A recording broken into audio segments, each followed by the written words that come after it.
Hi, today I'm interviewing Daniel Brabander, who's head of sales at Digital and also has his charity Team DDB to help cancer sufferers. Now, Danny has been through a challenging time the last couple of years, and the topic of these discussions and interviews is resilience. And he's going to talk about how he develops his resilience through the ultimate challenge and how those skills and that experience can help you in these challenging times. So, Danny, can you tell us about your story, please? Mark, just wanted to obviously say initially thank you for having me on. It's a pleasure to be on and to have the platform to tell my story and obviously what we do or what I'm doing personally. So yeah, I was diagnosed with stage 4 bowel cancer in January 2019 at the age of 37. The cancer had spread to my liver at the time, which I found out a few weeks later. And then from that, I've been on some journey, which when I speak to a lot of medical specialists, in some ways can't believe the journey that I've been on. I've fought through a heart condition. I've contracted life-threatening sepsis from my bowel perforating. I've had a further spread to my peritoneal or peritoneum, which is my stomach lining, and obviously gone through vigorous chemotherapy, had 60% of my liver removed, and yeah, it's been some 18 months really. So throughout all these challenges, what's helped you deal with the experience?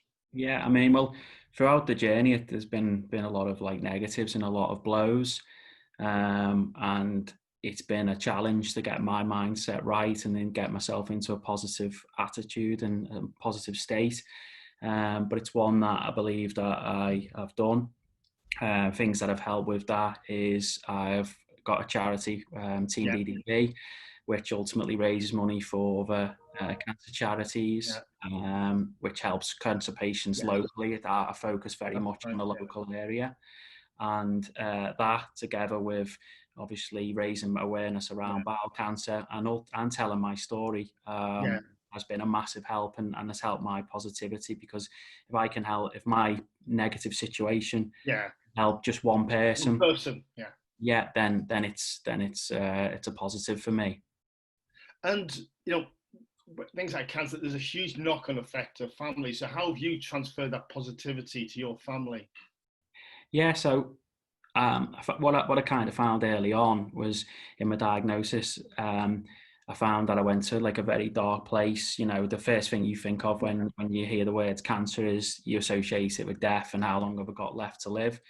So for the first kind of week or so, I remember when I got my initial diagnosis, we all went round to my parents' house and the family was there, and it was a very kind of tough moment to go through that. But what I've kind of realised is that my positivity reflects on my family, so they kind of come with me on that path of positivity. So it's almost like they mirror me. So what I would say to anyone is that, whilst it can be tough, there are others who are obviously having, for them, you could even argue it's tougher for them because they can't physically control or, help in ways. They can give you me emotional support, but they can't change my circumstance. So I think with me being positive, it has a positive effect on them and the way they act and behave around me as well.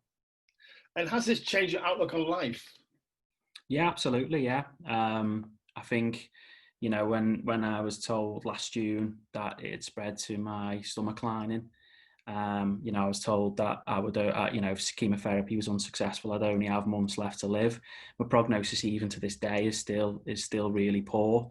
But I've learned to live in the moment more, appreciate life.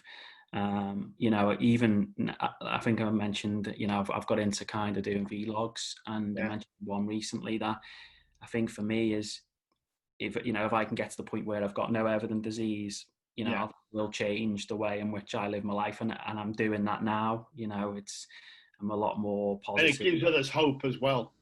Yeah, absolutely. Right. Yeah.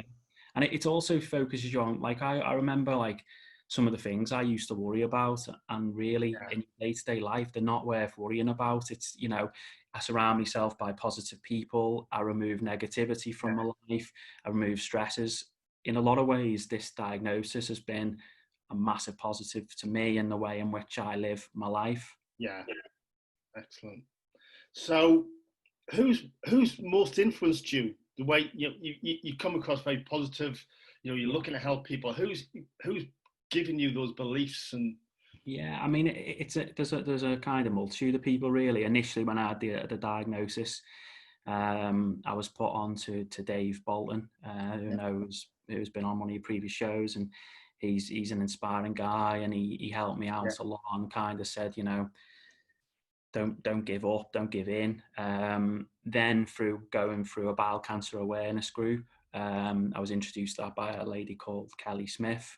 She was diagnosed at 28 with bowel cancer. Yeah. Really sad. She passed away Saturday just gone. But she was very inspiring to me because she often told me things like, don't worry about what's going to happen, because 85% of what you worry about doesn't actually happen. She said, well, I've got options available to me. There's positivity. So you go into those options with the mindset that, yeah, I'm going to be one of the lucky ones. For me, I think where I am with a stage 4 diagnosis is, I think it's an 8% chance that I'm going to live longer than 5 years. So the odds are heavily stacked against me, but there's no reason why I can't be one of those 8% of people. And that's the belief. Yeah, you chose to be one of those 8%. Yeah, and to be honest, Kelly, who was massive on bowel cancer awareness, helping others, I could see even in last few weeks where I'd seen, within the group that I'm in at bowel cancer, there's probably about 400 or 500 people. Probably, I would say, in the time I've been in there, 12 months or so, I've seen 20 to 30 people pass away.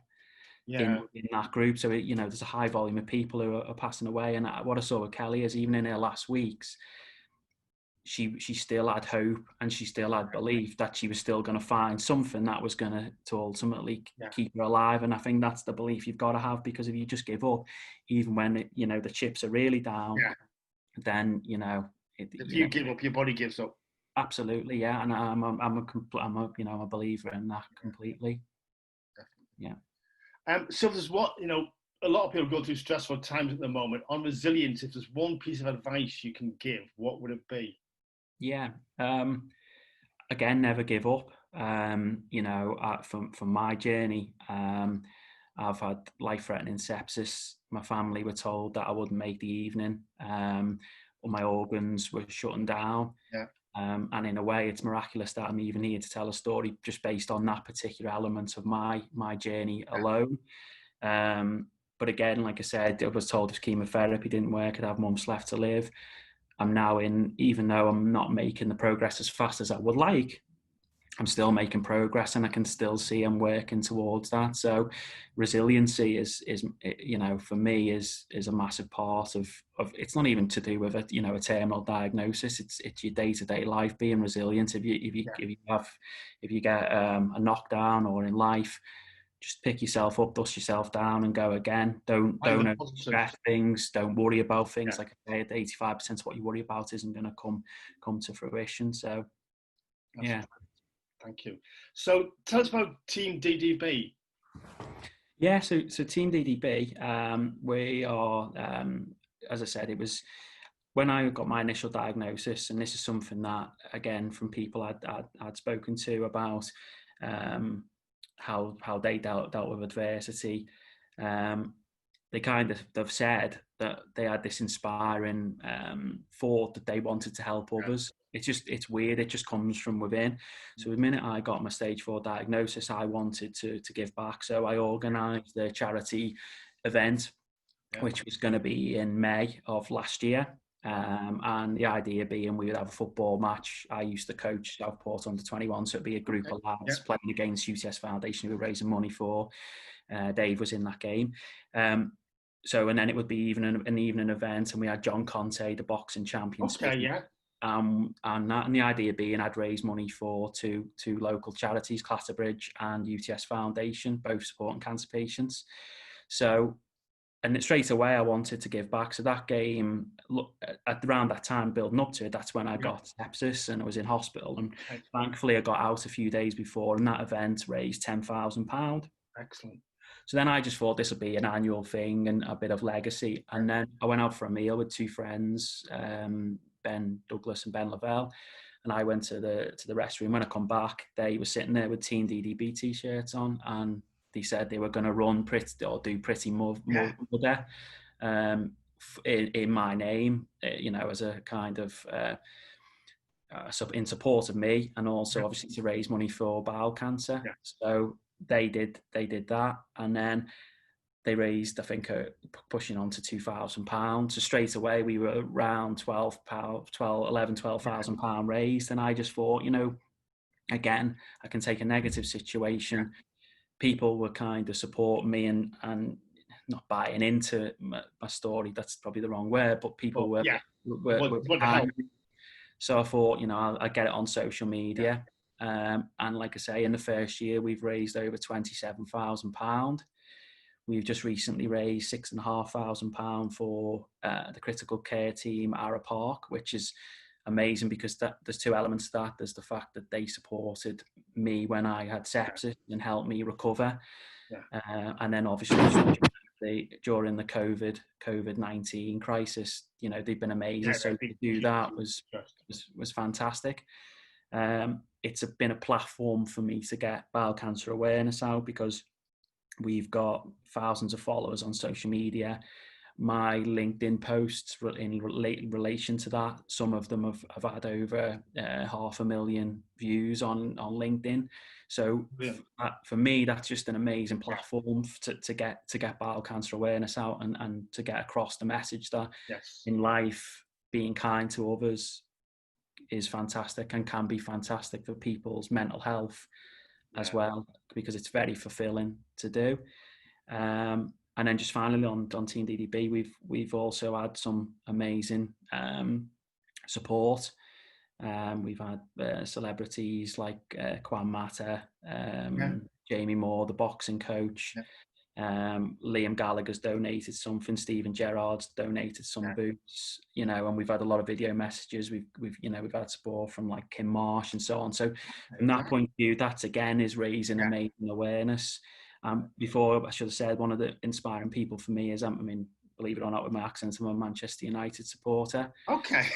So one of the, to have Kwan Mata, I'm friends with Kwan on Instagram, and he'll message me out of the blue, saying how am I doing, how's things, and to me that is inspiring as it comes, because you've got a Premier League footballer with millions of followers. Why does he feel he needs to come and say how are you doing to me?